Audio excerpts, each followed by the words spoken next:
Welcome to Fire Your Hiring Habits with John Mitchell. This is the place where we dive into the world of talent acquisition, explore the challenges of today's workplace, and discover what it takes to build a thriving and successful organization.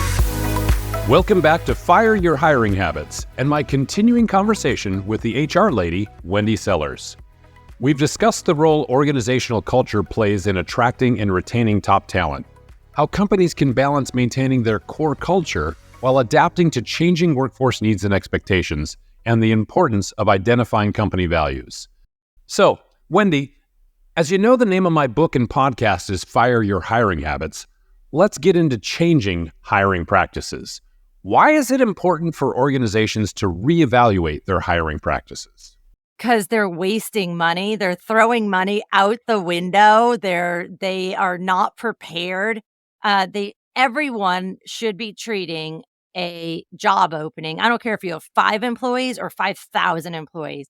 Every single job opening should be treated like a project. And you should be doing backward planning and doing a project plan. And so that means before putting your job ad out there, it should be thoroughly vetted out. Is this the right job description? Is it updated? A job ad is half job description, half marketing. It's half HR, half marketing. It's sales. It's an ad. So when you're throwing something negative up on your job ad that goes into the internet and it says things like, don't do this or don't call us, I'm like, oh, ew, oh, gross culture. I don't even want to work with you. But it's a project plan. And so your hiring, first of all, needs to be treated like a project, which means what happens during the rest of a project. You have a project, whatever it might be. You're building a new building. You get all the vendors involved. You get all the employees involved. And you say, what's your deadlines? How much time do you need? What are you going to, oh, you're on vacation next week? Well, then we need to get somebody else on this project or, move the project around. But I see so often the job ad is just, embarrassing. The job description actually isn't accurate because whoever posted the job ad most of the time. They're just throwing it out there, getting it out. Oh, I got to get that out. Let me just throw it out there. They don't. And then the hiring manager's like going, what are these people applying for? And then the hiring manager finally looks at the job ad and goes, oh my God, we changed that job description 3 years ago. And no, we're not paying that. And no, they don't need that skill. They need this one over here. And it's like, if you had a project team, you would have vetted that all out. So biggest piece of advice I can give anyone that's listening is treat your openings as a project plan, fully vet out from the beginning to the end. Obviously some dates are going to have to be flexible because of the way of the world right now. But generally speaking, who's going to vet the resumes in the first screening? Who's going to do the phone interview? Who's going to do it, an in-person interview, a Zoom interview? When do we want to have an offer out? Is it already drafted? Did legal approve it? What's the compensation? Where can we move around? Really thinking this all out. I just did this with a client. After they threw the ad up and brought us in, I have a recruiter on my team and she's like, we're not going to get anybody. They're wasting their time and our time. And I just said, we have to yank this ad because your compensation it's wrong. And finally, after wasting how much money and paying our bills, they said, all right, you're right. I'm like, thank you. We told you that 5 times already. Thank you for listening. So now they yanked it and said, no, we have to do a reorg in our small organization.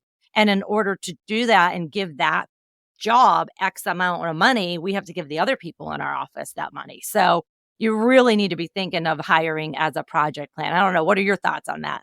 It is complicated. Too often I feel like people are just stuck in their old habits. All right. Even just placing an ad, to me, that's just backwards. I mean, or, there's the default position of, if I'm going to hire an executive, I need to go get a recruiter to do that. I've hired 8 VPs and I haven't used a recruiter for one. I haven't paid 1 penny for any of them in terms of external sources. It's because there's new ways to do it. And there are better ways. I'm getting better information and networking. Some of the other things that I really feel are important when you're moving through the hiring process is making sure you don't, it's not, I mean, you're saying the same thing in terms of making it a project, but it's not about filling the slot. It's about finding the right person. for that slot. And to find the right person, I'm a big believer in the rule of three. Boil it down to three strong candidates so you're comparing. Don't ever get it down to just one candidate and say, oh, we interviewed that. You didn't have any choice. And all of a sudden, anything they say is, unless it's egregious, you're going to say, well, that's the person. Well, if I'm contrasting at least three different people, and I like to do three different people interviewed by three separate people in three different scenarios. If you can do it face to face, another one virtual, maybe one over food to see if they, are throwing food all over themselves while they eat. It's always nice to know. But really kind of put them in different scenarios if you can, but have choices. And a lot of people, when I say that, they're like, it's hard enough for me to hire somebody. How am I going to find three people to choose between? Well, you can, as long as you're, again, you talk about writing the job description correctly. Another thing that you need to do is understand the kind of person that you want in that role. And if you're trying to hopefully broaden to have more inclusive hiring practices, there are words and phrases you can include in there. Make sure your ad can appeal to, potentially all 5 generations of individuals that might be available for the workforce, all different types of cultures, gender, whatever it may be, educational experience, et cetera. You can phrase that in ways that you're not isolating and shutting off entire channels of individuals. And so it's a complicated thing, but once you get practice at it, I really think that it opens up new pools of it really individuals does. to apply for you.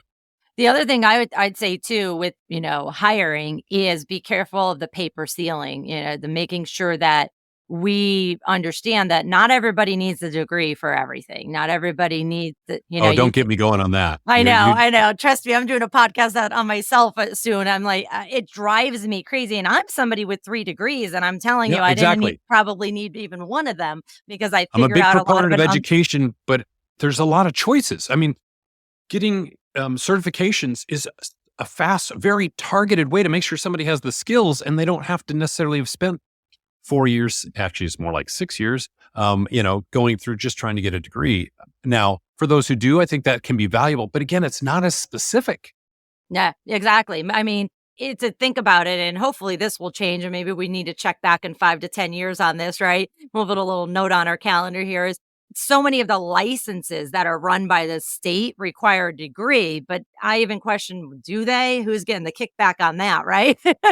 Because there's many licenses could also get equivalent degree. There's a different test, but it's almost impossible to qualify for it. And so we just have a lot of changes we need to be making in society. And I firmly do believe that our youngest generations, as always, are going to be the ones that make these changes and are going to force these changes. They're already forcing companies to make changes and say, no, I'm not going to work 90 hours a week for you. I'm not going to work for that pay. I'm not going to take that abuse. And if you don't like it, I'll go somewhere else. And finally, the employees are in charge. A little bit, but they're definitely much more in charge post. Their feedback's being listened to because they're voting with their feet. Exactly. And then, like I said in the beginning, with everything just being accessible all over the internet, even if you're pretending to have a good company culture, your current employees or past employees or even candidates will be reporting and to on all these online forums, and the word will get out there quick. Things are good at this company or things aren't good. And so be honest and be respectful, and then people will trust you. I'd rather work with somebody that says, we have major issues and we're being open and transparent about it, and we need to hire people that are willing to help us versus, we're great, no problems here. And then 2 weeks later, they turn in their notice. Yeah. So we talked a little bit about finding other pools of candidates by, putting out the right types of words and things like that as you craft the advertisement. But do you have any suggestions for the actual interview process? Any for the audience, if they're as they're interviewing candidates, what are some of the best practices you've seen to evaluate skills, and not just skills, but potential for your company when you're interviewing? Yeah, so the one thing I kind of already alluded to was behavior. There's a whole model of behavioral based interviewing. I take it a step further and I focus on the company values and help them create company values if they don't already have, or to dust them out, put it as part of the job description. Because like I said, 9 times out of 10, when my phone's ringing, it's usually because some client's employee is acting a fool. It's not that they didn't do XYZ task on their list. It was like they said or did this and we don't know how to handle it. And unless it's completely discriminatory, it's just more of like turning toward these are the behaviors that are expected in our workplace. We're going to train you what they mean. And if you don't behave by them, then you can't work here either as a candidate or as an employee. So remember before I was talking about job descriptions and writing, making sure we rewrite job description, make sure they're accurate, make sure the knowledge, skills, and abilities that are necessary in there. These are the tasks. These are essential responsibilities, make the exceptions for people with disabilities, but then adding in the behavior too. If you have a job description that's redone and everything that I just said, ask questions related to the job description. I literally dump the job description into an Excel sheet and make it a scorecard. And then I use that for reviews too. So no crazy interview forms, no crazy review and feedback forms. Just use the job description. Why are we asking somebody what their favorite color is? What does that have to do with this job? Nothing, absolutely nothing. Cool question. Please don't score on. Sorry.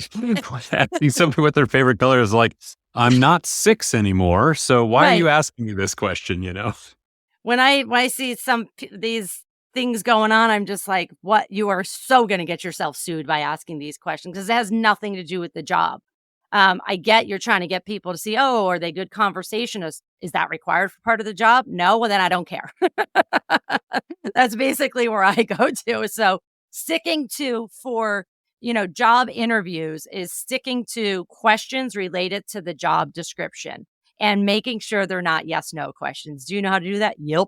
Okay. Can you tell me a time you just did one, right? Yeah. Can you tell me a time when something went wrong on this task and what did you do to fix it?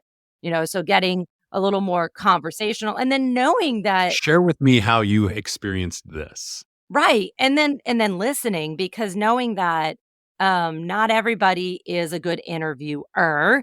If their job does not require them to be, the head of marketing or a communication piece or whatever, then you just got to know that people are going to be nervous or the opposite of nervous. And they're going in going, hey, I'm the best, hire me. And just really saying, all right, let's try to make people relax a little bit and then ask the questions and then get more than one opinion. And again, I said before, even if you only have 5 employees and you're the owner and you're HR too, and you're accounting and IT as well, just get somebody else involved as well. Even if it's an external vendor that says, hey, can you just sit in this interview with me?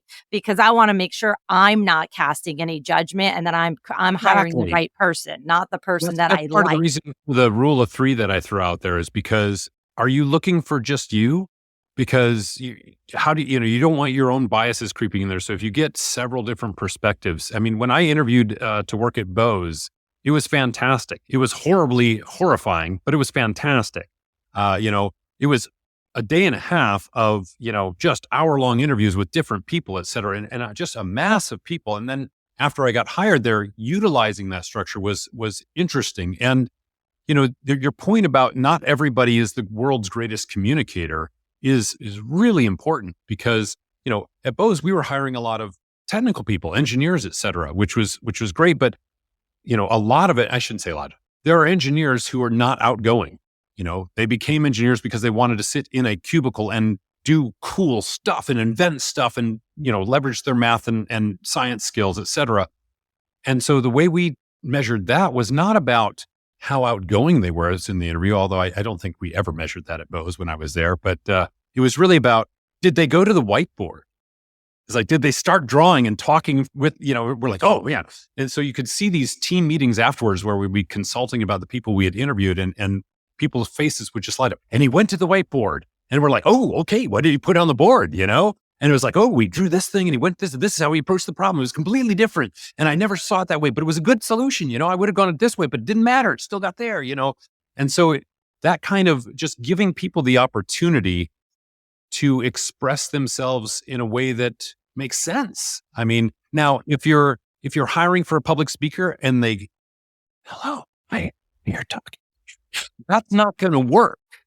So you need to be looking for that as well. So yeah, I love that. I mean, match up your interviewing questions and actions with the role at hand, and also know that most managers are not good interviewers. So whoever's in charge of that, HR, recruiting, whoever, you're going to need to have to train your managers as well, and everybody that is interacting with the candidates. You have to train everybody from the receptionist to the department director. Here's what you cannot ask because it's illegal by law in our state or where that the state is of where that candidate is located. Here's what you should be asking, and this is what we want you to stay away from. But we just forget that, oh, you've been a manager for 20 years and you've never interviewed somebody? No, it wasn't allowed in my old company. Oh, didn't know that. Now I understand why we're being sued. Exactly. Oh, that's so hard. So talk to me a little bit about your thoughts around the pros and cons of employee referrals in the hiring process. Oh yeah, that's an interesting one. It's 50-50, right? I mean, if your company says, "Hey, if you refer people, we'll give you money," then you're probably going to get more referrals, but that doesn't necessarily mean that they're going to be great referrals. So it's all the fine print underneath that. When are you going to get the money? Are you going to get the money if they stay for 30 days, 60 days, 90 days? Be careful. You might be breaking a law on that because now it might be considered compensation versus a bonus. And there's all these different, tax consequences that I probably would have never thought of until it been brought up at that time.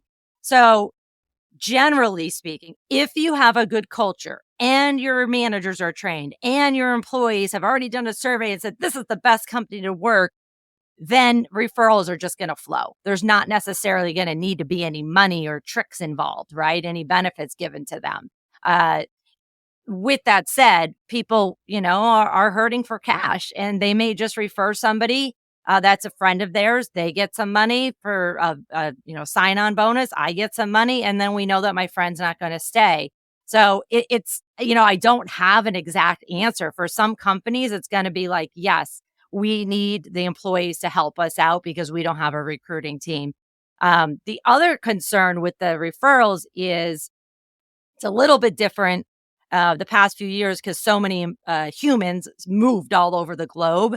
But generally, the communities that we hang out with look like us. And so if we're referring people that look like us, talk like us, have degrees An like us, unintended bias, right? unintended bias, absolutely. But the one thing I could say is, the United States is definitely much more diverse and people are moving around, but we're not that diverse that, you're still walking out your door and your neighbors generally look or sound like you. And so there's a catch-22 everywhere. I'm not saying don't do it, but you better have a lot of rules involved. And then it's a referral to get an interview. It's not a referral to get an offer. It's a referral to say you got in this way through this referral. And if things go well, X, Y, Z might happen. I have found though, especially since the pandemic, that many employees are like, I'll refer anybody. You don't have to pay me because I'm so tired. I need other people to fill these roles. There's not enough humans in that workplace to fill those roles. I would look at that of why. Why are we struggling hiring people when there's enough people around? It usually comes down to compensation of some sort and or company culture. Culture. Yeah. So one of the things for me, one of the positives of referrals is that as you go through the interview process, you just have so little time with someone, And so to me, if you have somebody that, hey, I used to work with this person and, for 5 years before this, they're bringing all of that history as part of their referral. So if you do referrals right in terms of, these are employees that you sit there and go, wow, they're a hard worker, and they refer somebody else that they say, oh, this person is, I like them because they were a hard worker. You go, oh, well, and they have the skill set that I did and whatever. So even if you do a really in-depth interview process, what are you spending? 8 hours max? I mean, that seems like a lot even for most interview process. So you've got 8 hours to determine this huge investment you're going to make in somebody. And if you fail, it's the cost of that change, doing it again and all that stuff. So to me, you've got to do it right, 100%. But when you do get somebody that has known someone, even if it's, the whole nepotism thing. Oh, this is a family member. That's scary as all get out. But sometimes it's amazing, So you just got to, like you said, it's 50-50. You've got to if you set it up right, it can work, and it isn't for a job. You're not sitting there going, oh, here's your job. You will take this job. It's here's your opportunity, and here's my background for it as you go forward. So Yeah, it's a referral for an interview. That's it. And the referring person may get something out of it or they may not.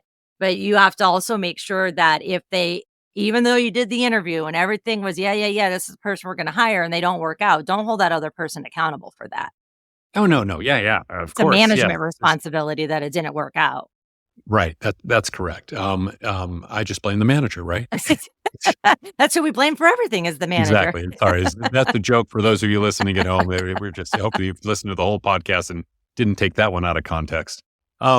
So here's another one. Soft skills or emotional intelligence. How do we tease that out in a very typically short opportunity to get to know someone before we make a decision? Yeah. So if your position that you're hiring for requires, effective relationships, if they're putting widgets together and it does require just communication, that's a little bit different. But if it's something like a project manager or sales team or executive or whatever it might be, they have a huge team and they're going to need to be building effective relationships with their employees, then there are many things that you can do pre-employment assessments of as well for, EQI, for DISC. I'm a big personality styles. So DISC, for those that are listening, if you don't know what that is, it's a simpler, easier version of Myers-Briggs to make it the best explanation. You get a primary and a sub of either DIS or C. So whether you're a communicator exactly. or a director, And you know what? Again, this is just information. You should never be hiring somebody to say, oh, I want a dominant personality style. Careful what you ask for, because Wendy Sellers, the HR lady here, is a high dominant personality style, and that can give you some trouble. I learned the hard way.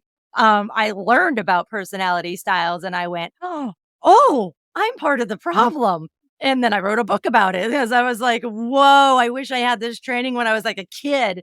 So I had to wait to do it. But there are many assessments, many pre-employment assessments regarding communication, relationships, personalities that you can do. Just make sure you get somebody involved that's going to help you. Make sure that the assessments, again, I'm going to use these words again, are valid and reliable. Those two words basically mean, yes, that assessment wasn't created last night. It's scientifically reliable. And then valid means it actually means something for this job versus, oh, that's a cool assessment. Let's do that for everyone, because that could be some unintended bias or favoritism, which will get you in trouble and get you in an employment lawsuit. But there are many assessments. Is, the one that I'm mentioning, DISC or whatever it might be, good for your company? It depends. It depends on, what you're looking for and what your culture is. They can become quite expensive, however, as well. All right. So last question, as we wind this up here, we've gone through this change. We've either tried to change our culture or our hiring practices. How do companies measure the success or the impact of the changes that they've made to these practices or to their culture?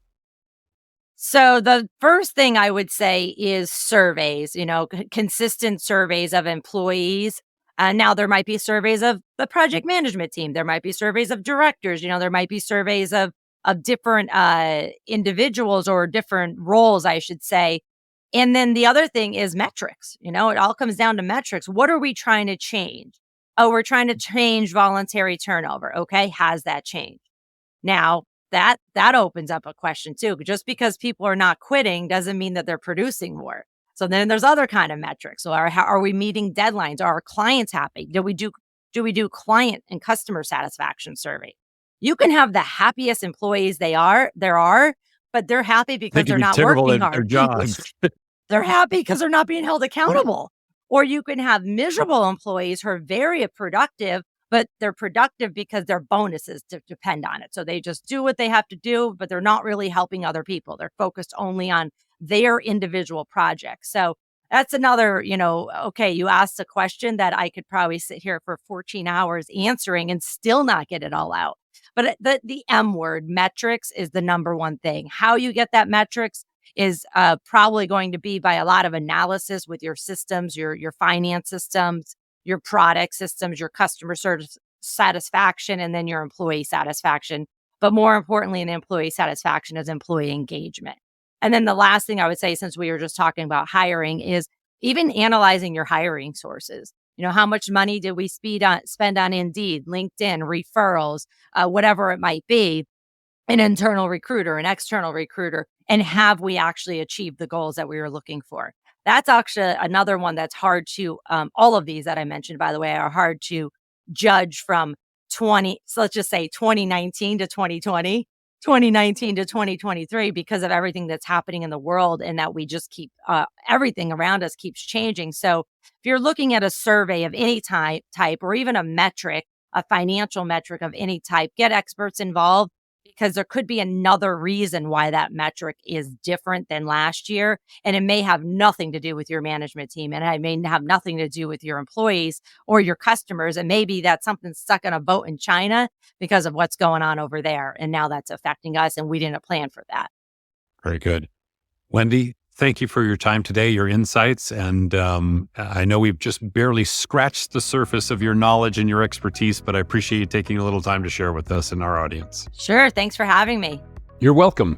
And that will do it for another episode of Fire Your Hiring Habits. If you've enjoyed the show, please take a moment to subscribe so you can get notified of new episodes. Also, if you could spare a minute, I'd greatly appreciate it if you could leave a review to help others like yourself discover the show. Thank you, and I'll see you next time. This has been Fire Your Hiring Habits. If you want to empower your organization to reach new heights, go to johnwmitchell.com to find the techniques and tools you need to attract and retain the best team and boldly reimagine your workplace. Fire Your Hiring Habits with John Mitchell is a production of Forbes Books.